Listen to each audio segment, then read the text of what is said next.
It appears to have hit the building somewhat lower, and I can't tell from this vantage point whether debris has come out the other side, but it appears that both are embedded in the buildings.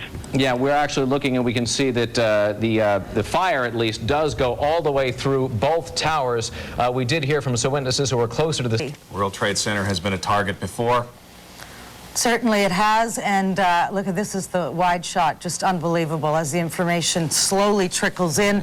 People in the streets of New York City, we're learning, are absolutely running for cover and not knowing what is happening. As you can see, the World Trade Center with the second airplane crash into it. We have an investigator on the line with us. Tom Hinson is with us right now to talk more about what's happened here. Two planes have crashed into the World Trade Center, obviously a terrorist attack. And Tom, can you hear us? Yes, I can. Tom, first of all, give us some information on the flight pattern there, if you can, if you know about the flight pattern over New York City. Well, it's required basically in aviation law, both in Canada and in the States, and that you maintain 1,000 feet over all obstacles. So those planes were flying much lower than they should have been. Tom, were they commercial aircraft? Did someone get into those cockpits? Where did these planes come from?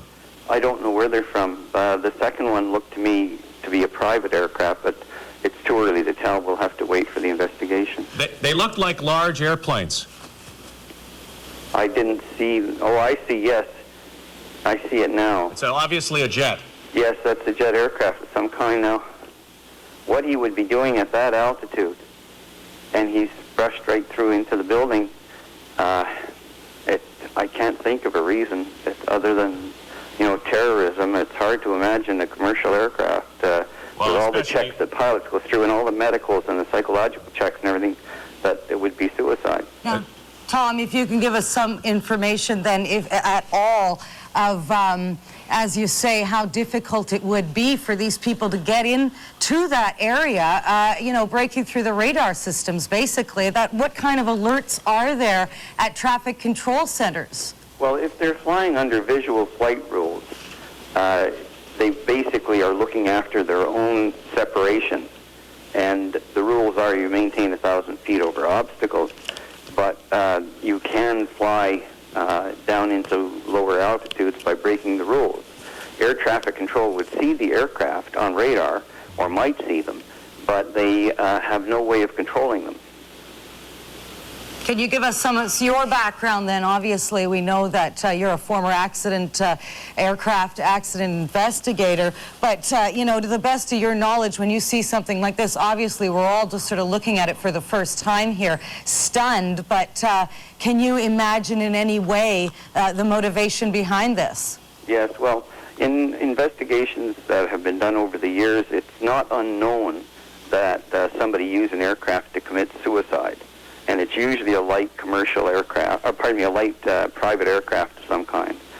But to do it by crashing into a tower, a building, I've never seen this. I've never heard of it. Now, Tom, there are 2 aircraft crashes into the World Trade Center. Yes. 2. Yeah. We're looking at the video now. One looks like 2 entry points, and obviously the plane has come out through the other side, or we have seen the exit point. It's obviously still inside the building. We could only imagine we can only imagine what's going on there. It would be any crash site. A tremendous amount of fuel can potentially be spilled during the crash, and of course, this is immediately a fire hazard. As we can see, there's a tremendous amount of smoke coming out of the building. And at times, and looking at it here, I've seen the glow of fire. So obviously, there's a lot of stuff burning there. At a clear day in New York City, it looks like this could not be some sort of massive miscalculation by air traffic control or a plane that has gone absolutely off. And now that we've had 2 planes, this is quite obviously, as we're looking at it, some form of terrorism. Well, the weather being what it is, the visibility is good. So the pilot, if we speculate that air traffic control could have made a mistake in directing the aircraft, they made 2 mistakes, my gosh, but the pilot can see ahead of him quite clearly, and he would take action to avoid the building, even if air traffic control made a mistake. So it's hard to see that as being a scenario, a potential cause. Through your background, Tom, can you give us any information from the seminars and research you've taken part in some of the intelligence in the United States, how extensive it would be, you know, to avoid exactly what we are looking at right now? There's a tremendous number of aircraft flying day in and day out, and the security emphasis on those aircraft is against the form of terrorism where people put a bomb on the airplane or smuggle guns onto the airplane, knives and things. You know, you go through the radar checks, the baggage checks, and so on that you go through. But I haven't heard of security of the sense where you're doing a check on the background of individual pilots at airports who might be either using their own aircraft or have somebody provide them with an aircraft, and then they're intending to take off and to do a terrorist act. I mean, how do you prevent against that? Well, and there are so many airfields around the New York City area within city limits and charter airline areas where, again, these are not small airplanes that have done. This is absolutely incredible what we're looking at. It looks like a movie scene here. That's right. The second one looks like, to me, a twin-engine jet aircraft, and it's not many people that own those. Mm-hmm. There are a few, you know, that are owned by movie stars and wealthy people, but they're not the kind of people that go around crashing into buildings. Would it be difficult, Tom, in this area for terrorists then, to get a hold of, to get into, to rent a charter plane, take it off of the airstrip, and do what they have done here? If you rent it, I think you're going to have an awful time trying to convince the pilot that this is what we should do. Mm-hmm. You can't rent it without a pilot being provided, because you're renting, you know, a very expensive piece of equipment, and they're rented with the crew. Or could we be talking as well about commercial airlines in the air that came out of LaGuardia, perhaps terrorists who went into the cockpit and took over? At this point, I think It's very hard absolutely to anything speculate. is possible, but certainly a shocking image out of the World Trade Center, 110 stories high. We're looking at two planes that have crashed within the last 15, 20 minutes into the World Trade Center, which has been in the past the site of a terrorist attack, the bombing of the World Trade Center within the last 10 years, and now this slowly information trickling out. But all we really can tell you at this point is that, you know, the plane swooped down and hit the second tower of the World Trade Center about 2/3 of the way up the tower, leading to another large explosion. Of course, the impact came moments after the plane was reported to have hit the World Trade Center in New York City this morning. So it's all very early and speculative for us to have any idea of the motivation. But as Tom Hinton says, it is possible for somebody to rent a plane from an airfield. And again, this is all purely speculation at this point. The worst news, however, is, and you can only imagine what is going on in the streets of New York City right now, looking up at this horrific site where the twin towers of the World Trade Center are plumes of smoke, and the debris that may be falling into the streets of New York City, and the absolute chaos that must be going on there. Well, right now. it's just unbelievable. Two planes crashing, and as Rod says, the black smoke billowing. The first crash happened just as the business day was getting underway, and you can imagine Manhattan at 9 a.m.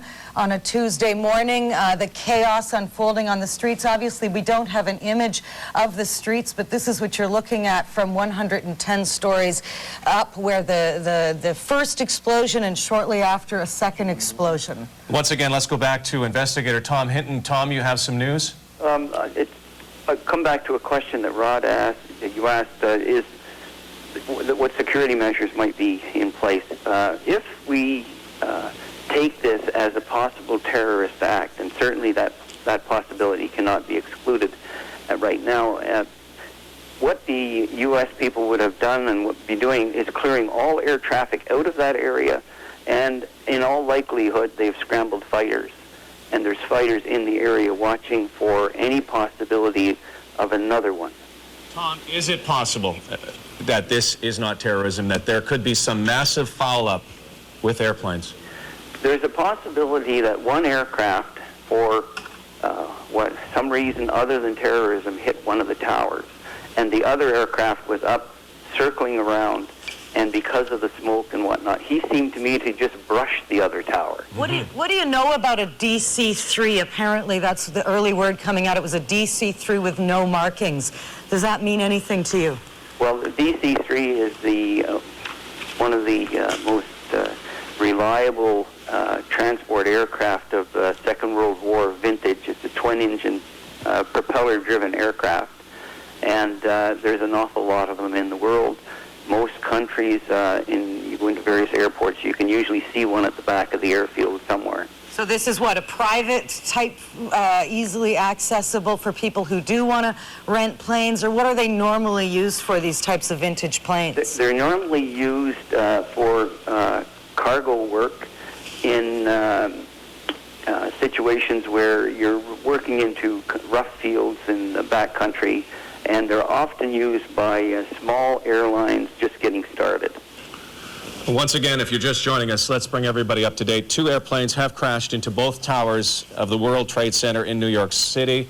The scene is obviously horrific. The first crash happened at 9 a.m. Eastern. Just after that, and a witness who lives in a penthouse facing the Trade Center says he saw a low-flying aircraft at the side of the tower. The aircraft appeared to be a DC-3 with no markings. To give anyone who has never been to New York City an idea, the World Trade Center has twin towers. There was a bombing there, Lisa, within the last 10 years. That was a terrorist-driven bombing. And of course, thousands and thousands of people work in these twin towers every day. Obviously, mass casualties are inevitable just by the images we are looking at this point, but there's no information on the street. It's very difficult to say, but you can imagine that there's debris from the buildings, 110-story high buildings, and also the ambulances, we were hearing reports, making their way through the crowded streets of Manhattan on a busy Tuesday morning.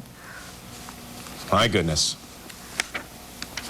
Again, we've got Tom Hinton on the line, who is an aircraft accident investigator. Tom, you know, where do you even begin on something like this? Certainly, you were a big part of our broadcast during the Swiss Air crash, which was just 2 years ago this past weekend, or 3 years ago. Give us a sense, if you can, where you begin on something like this. The first thing that's got to happen is those fires have got to be put out. And you can be sure that every resource available in New York City is trying to get up to that fire, to get water onto it, to get fire retardant materials on it, and to, if the aircraft did have a significant amount of fuel on board when they struck the tower, then there's fuel running down inside the building, and they'll want to get, or inside each of the towers, they'll want to get fire retardant material on that fuel to prevent the potential of the fire running down through the floor. Tom, how do they put these fires out? They've got to get through the buildings built with fire outlets in the building, and hoses are available on every floor. They've got to get up to the area, and normally the elevators are out by this time, so that means the men have to go up the stairs unless there's a particular emergency elevator for the firefighters. And then, and that's still in working order. Once they get up there, get those hoses plugged in and start putting water on the fire to try and cool it down. Tom, you're looking at pictures as we are. The smoke continues to billow out of here. The planes that are obviously inside this building, there is debris that has tumbled stories onto the streets. Beyond the rocket fuel and everything else, I mean, is there any chance that you can bring anything else in to suffocate this fire? Is there any way they could, for instance, come from the top? Would they bring helicopters in at this point? Well, I think you could perhaps bring a helicopter onto the roof of at least one of the towers. But then you're on top of the heat, and in a high building, that's not a good way to approach a fire. And you need all the equipment. You have to get it all up there. President Bush will speak. The word is later on the World Trade Center. He is obviously trying to receive news, and again, a look at that second plane, which was obviously a jet. You saw the fuselages of a jet airplane that carried into the second tower of the World Trade Center, and again, we don't want to speculate too soon that this is a terrorist attack, but you would think with two airplanes and one hitting one building and another hitting another, that this was obviously a target this morning. Now, a witness who lives in a penthouse facing the Trade Center says he saw a low-flying aircraft sort of weaving and bobbing. You can see all the debris falling, another explosion. It's difficult to know if that is just a different angle of the second plane. It is just a different angle, as you can see the debris flying, which also puts the lives of all those people on the street level in jeopardy. Again, back to our investigator, Tom Hinton. Tom, with the fuel that would be streaming throughout this building, is it possible that there could be more explosions, let's say, to floors further down? Yes, if the fuel is pooling on floors lower down, then there's always the possibility that it could ignite. There's another thing, Rod, is you don't exclude right now the possibility that the DC-3, which is, they said, twin-engine propeller-driven aircraft, might have had an engine problem, and the pilot lost control of the aircraft and hit the tower. Now, the second airplane looked to me like it brushed the second building. In other words, there's somebody up there looking at the situation, trying to assess it, and brushed the second building. Exactly. We have a witness. We're going to look in now. We have video of a witness who actually saw it, so we will listen in on the line now. Actually, first of all, Ed Block, an aviation expert, is going to comment on the two plane crashes. And what a horrifying sight to see a plane plow right into the side of the building. Oh my God, yeah, it reminds you of like I said, a Hollywood movie. You couldn't orchestrate something like that. Well, Ed, we will continue to be in touch with you throughout the morning. Please stay in touch.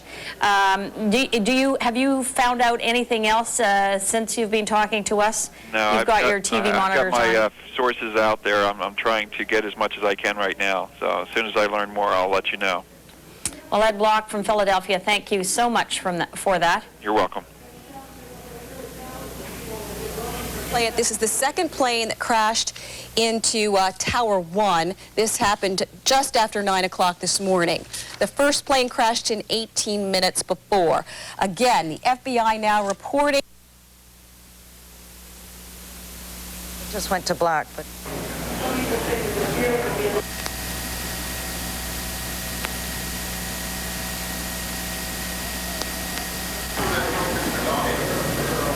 Okay, obviously at this point it's difficult to say, but we can tell you that 6 people are confirmed dead, thousands others injured, inevitable injuries and deaths given the fact that these two planes have crashed into the World Trade Center. The FBI has told the Associated Press that it was foul play and not an accident, and ABC television is reporting that. A person who answered the phone on the trading floor at interdealer broker Cantor Fitzgerald, located near the top of the World Trade Center, said, with profanity, "We are dying," and then hung up. There was screaming and yelling in the background. A follow-up call was not answered. And there is so much smoke coming out of this area that it is very difficult at this time to assess casualties, to assess those injured. We're going to listen in now to some of the latest eyewitness reports coming out of New York. Certainly looking like that's the way it was. And in that particular case, that was designed, 2 explosions at the nearly the very same time, was designed to get the message out. It wasn't an accident. It wasn't isolated. We have our fingers everywhere. We can control your destiny, and we will make an impact. And that is what they were trying to get across in the twin embassy attacks.